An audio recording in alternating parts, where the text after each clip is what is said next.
بسم اللہ الرحمن الرحیم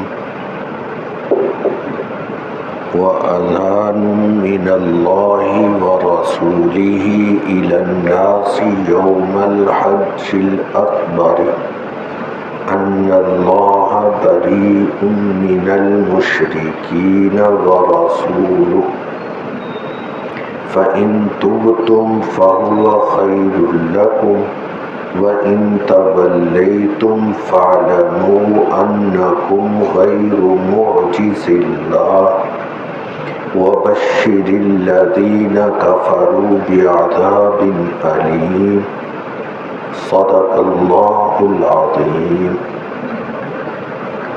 یہ سورۃ توبہ کی آیت نمبر 3 ہے۔ اس آیت مبارکہ میں جو کفار سے براءت ظاہر کی گئی اس کی وضاحت ہے کہ سن 9 ہجری میں حضرت ابو بکر رضی اللہ تعالی عنہ کی قیادت میں تمام لوگوں نے حج کیا اور اس موقع پر مختلف جگہوں پر براءت کا اعلان کیا گیا، اور خاص طور پر حضرت علی رضی اللہ تعالی عنہ نے بھی کیے، کیونکہ عرب کی عادت تھی کہ اعلان کرنے والا خود اعلان کرے یا اس کا کوئی قریبی عزیز اعلان کرے، اس کو معتبر سمجھتے۔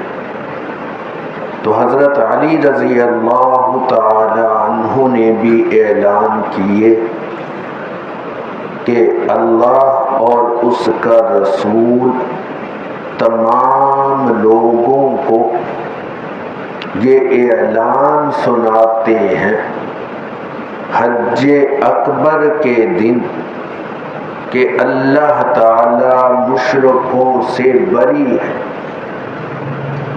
کہ اب کے بعد آئندہ سال مشرک بیت اللہ میں مکہ المکرمہ میں نہیں آئیں گے۔ یہ حج اکبر میں اعلان کیا گیا۔ حج اکبر کس کو کہتے ہیں؟ ایک قول یہ کہ 9 ذی الحج عرفہ کے دن کو کہتے ہیں، دوسرا قول کہ 10 ذی الحج مینا کے دن کو کہتے ہیں، تیسرا قول کہ جن 5 دنوں میں حج ہوتا ہے ان 5 دنوں کو حج اکبر کہتے ہیں۔ تو یہاں پر یوم الحج الاکبر کہا، مراد اس سے حج کے یہ ایام، اور عمرہ بھی ایک درجے میں حج ہے تو عمرے کو حج اصغر کہہ دیتے ہیں۔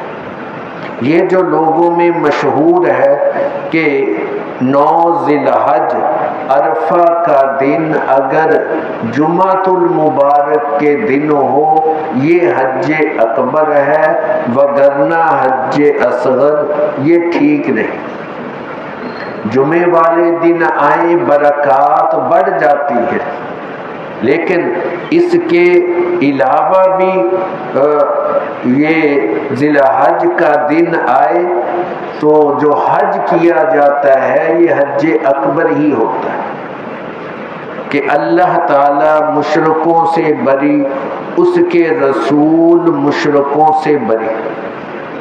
پھر آگے ایک موقع بھی دیا، فَإِن تُبْتُمْ فَهُوَ خَيْرٌ لَّكُمْ، کہ ابھی بھی موقع ہے، توبہ کر لو، مسلمان ہو جاؤ، یہ تمہارے لیے بہتر ہی بہتر ہے۔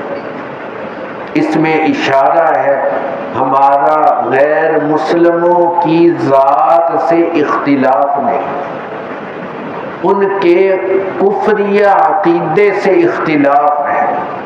ہندو ہیں، سکھ ہیں، بدھا ہے، عیسائی ہیں، یہودی ہیں، جو بھی کلمہ طیبہ پڑھ کر مسلمان ہو جائے، ہم اس کے پچھلے تمام ظلم بھلا کر اس کو سینے کے ساتھ لگانے کے پابند ہیں۔ تو ہمارا اختلاف ان کی ذات سے نہیں بلکہ ان کے شرکیہ عقائد سے۔ جب وہ شرکیہ عقائد چھوڑ دے اور مسلمان ہو جائے تو ہم بھائی بھائی ہیں۔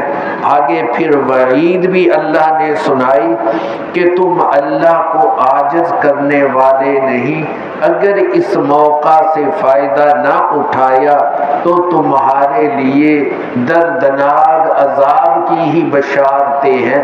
یہ بطور استہزاء کے ان کو کہا گیا کہ عذاب کو بشارت کہا، حالانکہ بشارت تو جنت کی ہوتی ہے۔ کہا جیسے ایمان والوں کے لیے جنت کی بشارت، تمہارے لیے جہنم اور عذاب کی بشارت۔ اس پر آیت کی تفسیر مکمل ہوئی۔ حق تعالی صحیح تفسیر سمجھنے کی توفیق عطا فرمائے۔